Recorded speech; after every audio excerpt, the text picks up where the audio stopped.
Hello and welcome back to our inventory system series. In the last episode we worked on adding our items to our inventory, and in this episode we're going to start work on the UI which allows us to see those items in our inventory. So we'll be looking at starting work with the inventory slots and inventory grids setup. So let's get started. So previously we had our print string printing out the contents of our inventory. We're now going to make that more visual with a UI element. So we're going to go to our content drawer down here and we're going to make a new folder inside our inventory folder for UI. And inside here, I'm going to do a setup of 3 key things that we need to make this work. We need the widget blueprint for the actual inventory slot. W_inventory slot. We're going to need another one for the actual grid that we place this in. So do W inventory grid, and then we're going to need a third one which is going to be the whole screen for the player screen we want to see. So we'll do underscore player menu. Okay, now go to our inventory slot, and in here we're going to do a simple design which is going to involve a size box. And we'll put that size box at around 80 I found was quite nice. If I change my fill screen here to design on screen, there we are. Obviously, design wise, you can do whatever you like. If you want to change things up, you can do. Don't have to follow this slavishly. You can do whatever you like for design. But here's a simple setup for this. So for this, we'll need a button to enable both controller support and keyboard and mouse support. So we're going to add in a button for this and put that in there. As for the appearance of the button, we're not going to worry about that because we'll be overriding that. And the reason why we have to override that is because with gamepads. Gamepads change how we interact with buttons. So the hovered, for example, doesn't really work that well with gamepad. So we're going to make it all manually from scratch anyway. So inside there, we're going to need a border. And this is going to be stretched out across the whole entire thing. Get rid of all of its padding. You may find it still has some padding on it, and that's because the button has padding on it. So go to the button and go to its style, and you'll find in there normal padding, press padding. Change that to 0, 0, and hit compile. And that'll give us a nice clean shape there. Next, we need to add in another border. Okay, and this second border here, we're going to again get rid of the padding and hit compile.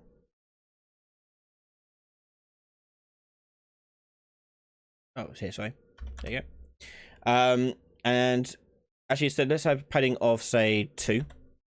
We've got a little white border background it, and this would be a brush color of black. Okay, so then comes the individual content inside of this. We're going to create an overlay because we want to show the quantity in there as well. So if I just put an image in there, I'm stuck. I can't add anything else to an image because it's not a panel. But if I make an overlay panel, then I can add as much as I want to the design of this. So the first thing we're going to have in here is an image, which is going to refer to our apple that we've made before. So let's put a default one in here for apple. Obviously, this will be dynamic when you switch over to different items. Apple texture T. There we are. And I'm just going to make that image here a little bit smaller by changing the padding here to 5. And I should bring that in a bit tighter there, like so. And now for the quantity. I'm going to do the quantity as a little box here in the corner. Just overhanging, give it a bit of dimension to it. So inside my overlay, I'm going to add in another border. And I want to, oh sorry, let's wrap that first of all with a size box. There we go. And this size box, we're going to do a size of 20 and 20. Yeah, there you go. Yeah, so this size box here, we're going to put down to the bottom right. So we're to the right, to the bottom. And I'm actually going to overhang it a bit as well. So if I go down to the transform, I go to translation, and I overhang the render translation of this. And if I move it over, you'll see it slide over like so. So I put 10 there, and I'm going to put 10 there. Okay. I'm then going to put inside of there another border. So I'm just going to duplicate this one. Oh, can't. There you go. Put another one in there. And we'll change the padding of this to be 0. In fact, let's make it equal to 2. So it matches the one we've got going around the outside here. And we'll change the brush color of this one to be black. 2. Well. And inside here, we're going to have the number. So I'm going to have in text. Make it small enough to fit inside our little box here. Might help get rid of the padding as well. And let's bring it down to like maybe 8. And I usually type in 99 to test this out, like the maximum number it could be, so I can see at its widest what it'll look like. Now I don't want it to stretch out the whole entire thing. I just want to make it center. And there we go. And that's not looking too bad. Okay, so we'll leave it like that. We'll change it back down to 0, and we're good. Okay, so there's the design of my individual item slot. As for the code side of things, we'll come back to it in a minute, but let's talk about, first of all, the things that are going to change in here. So once you set up the appearance of your widget, we'll need to make up what is going to be editable. So first of all, this text value will be editable. So let's change the name here, txt_quantity. And we'll tick the is variable box there. The image itself, I'm going to go in here and change the name of that to img icon. And is variable should be already ticked for that. No problem. And the last thing I'm going to do is actually change the first base border. This one is going to be changing colors when we hover over it. So let's change the name of that one to brd_border. We'll call it, and tick variable for that. Okay, and that's all we should really need for this. We're going to hit compile and save that.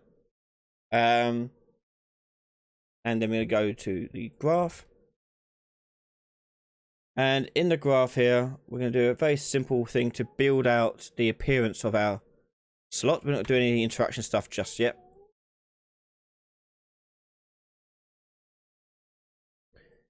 So the thing needs to know what item it has to belong to. So in your variable list here, we're going to go add new variable. And this will be item ID. And that's going to be our name variable type. We also need to know the quantity it needs. So we're going to go in here, do quantity. And that'll be the index integer.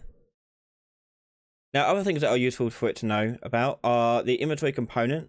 So if we need to do anything to do with the inventory component, we can do that. We go in here, type in inventory component. And the variable type for this will be inventory component. I think I called it inventory system, didn't I? Yeah, there you go. Okay, and hit compile and save this. Now, the few things we need to know about this is the item ID and quantity and the inventory component need to be editable and exposed on spawn. So when I create this, I can set it as I'm making it. So make them all editable by ticking editable and expose on spawn for each one. Okay, and then on the pre-construct, we're going to take the item ID out. And we'll do get data table row. This will help us fetch over the items that we're looking for. Take out that row here and break that open. And we want the thumbnail for this particular one. So let's take out our image icon and do set brush from texture. Plug that in. And the texture will be the thumbnail. And the rest of it we can hide. So hit hide, and there we go. Next is the quantity. So take text quantity and do set text. And plug that into there. And that'll be our quantity value here.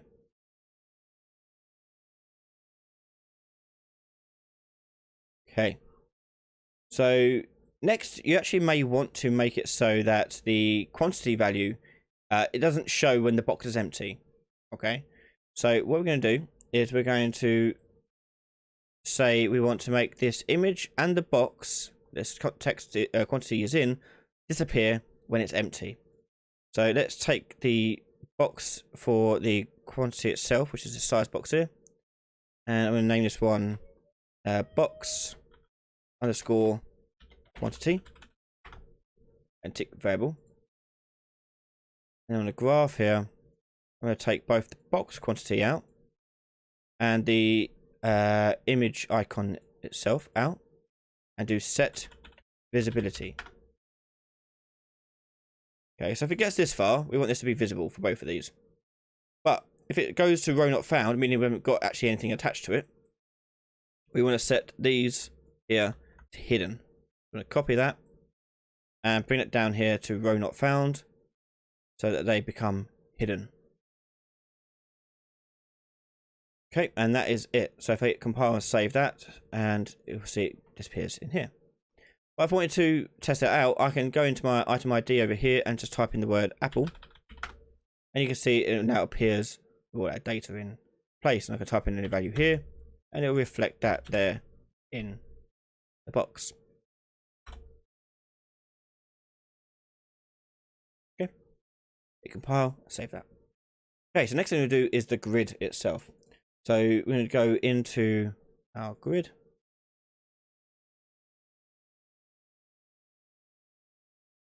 And in the grid, we're going to set up a very simple design here, a border.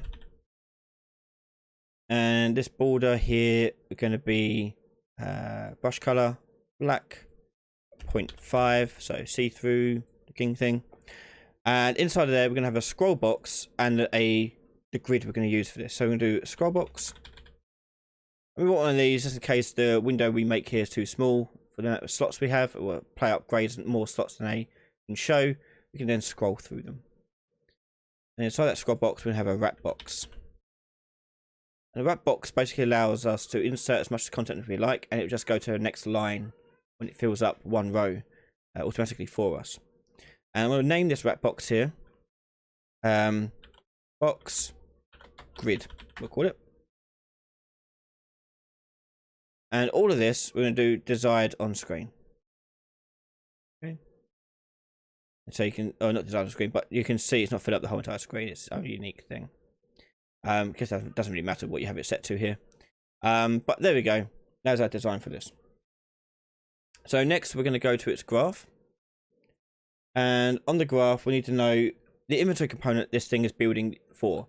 So the idea behind this inventory grid is it's just displaying any inventory we want to show.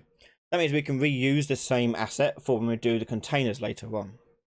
So in our pre-construct, we want to have a variable we're referencing here. Let's go with inventory system. Inventory system. And that's going to be editable, exposed on spawn.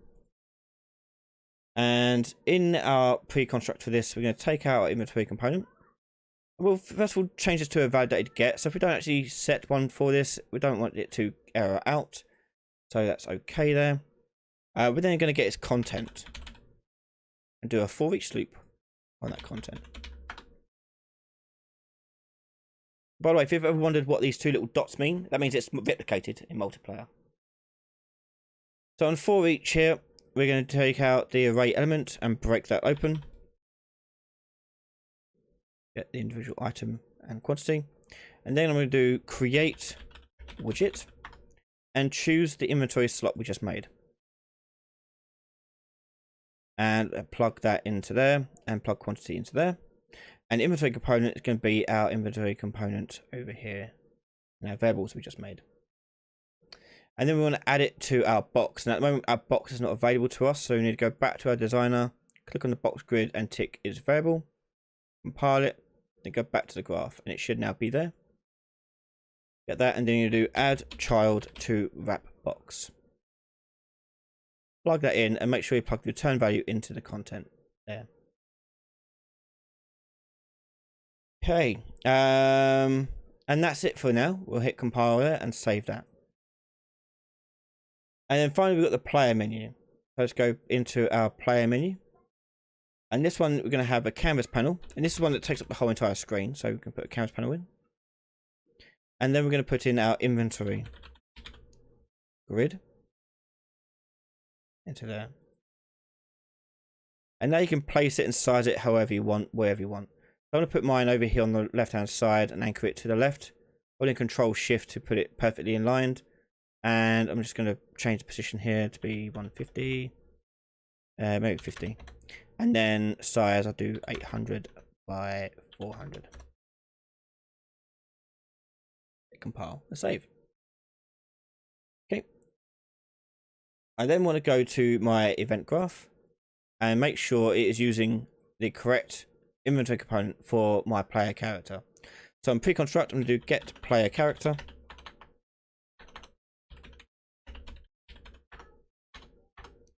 And we're going to do get component of class, get component by class. And we're going to choose our inventory component. So let's get us our players one. Maybe this is just a player menu, not anything else. So you take that out, get our grid, and do we have to turn our grid to display something. So we have to go back to our grid here. So this is all happening on a pre-construct. Our grid needs to have a separate function call to update it with a new inventory data. So we make another custom call in here called display inventory. And this will need to know which inventory you want to use here. So if I take the inventory component out and do set and then plug that into our event, it will add a node for us. A little pin. Okay. And then when it does that, we want to clear the box of all of its children. So basically overrides it and wipes it clean. So take that out and do clear children. Plug that in. And then plug that back into the get there. It redoes it again. Basically, it just refreshes it. Actually, okay. Compile and save. So go back to my player menu, and on its inventory grid here, we can call that display inventory. And that's how we're passing over the inventory component setting to our inventory grid. So it knows what slots to spawn in and which ones to show to the player. So hit compile and save there. And that'll do for now. And there you go, we've now got our completed inventory UI ready to be put on the screen. Speaking of which, in the next episode, we're going to work on adding our UI to the screen at a button push. So you can watch that next episode right now over on patreon.com/Ryan Daily, where you can watch all my videos early before everyone else. Thank you for watching, make sure you subscribed, and I'll see you next time.